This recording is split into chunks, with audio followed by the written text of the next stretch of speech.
The land was dry that summer, dust rising like smoke as the wind pushed across the open Texas plains. Daniel Grayson stepped down from his truck, boots pressing into the soil of the ranch he'd just bought, 300 acres of broken fences, dying grass, and memories that weren't his.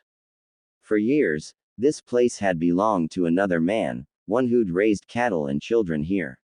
Now, it was Daniel's turn to start over. He wasn't a young man anymore, 38, worn from years of working other men's land. His hands were calloused, his face marked by sun and sorrow. This ranch was more than a purchase, it was his second chance. He'd lost a lot: his parents, his wife, and the child they never got to hold.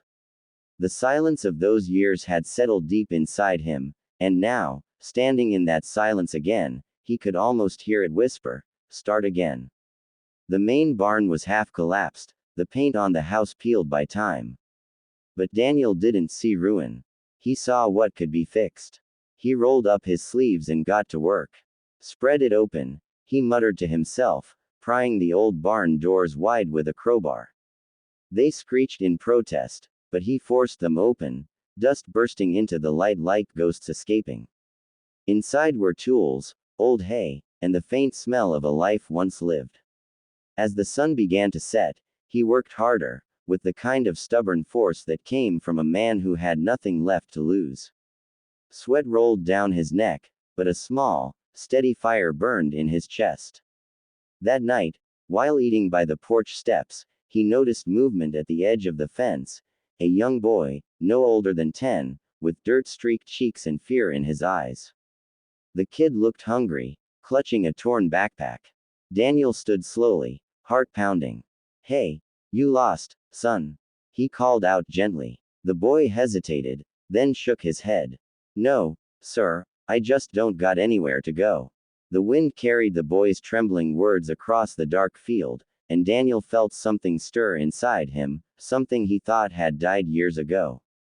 Maybe this land wasn't just about rebuilding fences. Maybe it was about rebuilding a life. Daniel didn't sleep much that night. The boy's voice kept echoing in his head, "I don't got anywhere to go." He sat by the dying fire, staring out toward the field, until the sun rose over the horizon. When morning came, the boy was still there, sitting beside the fence post with his knees tucked to his chest. Daniel poured 2 cups of coffee, one black, one sweetened with sugar, and walked over. "Name's Daniel," he said quietly. "You got one." The boy looked up, eyes guarded but hopeful. "Eli," he answered. "Well, Eli," Daniel said, handing him the warm cup, "you look like you could use a meal. There's eggs inside. You can stay long enough to eat, and maybe longer, if you're willing to help me fix this place up."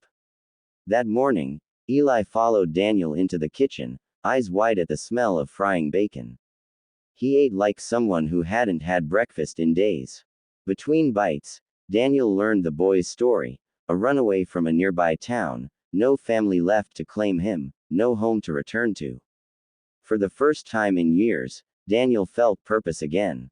The silence that used to crush him now felt alive, filled with the small sounds of Eli sweeping the porch, laughing when the rooster chased him, asking endless questions about the horses.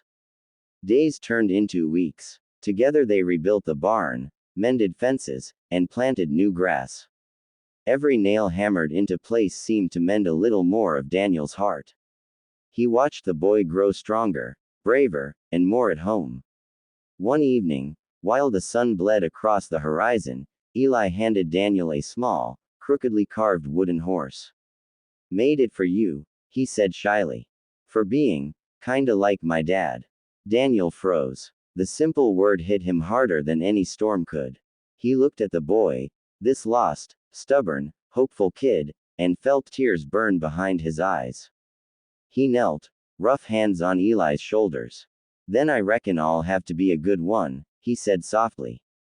The ranch no longer felt empty.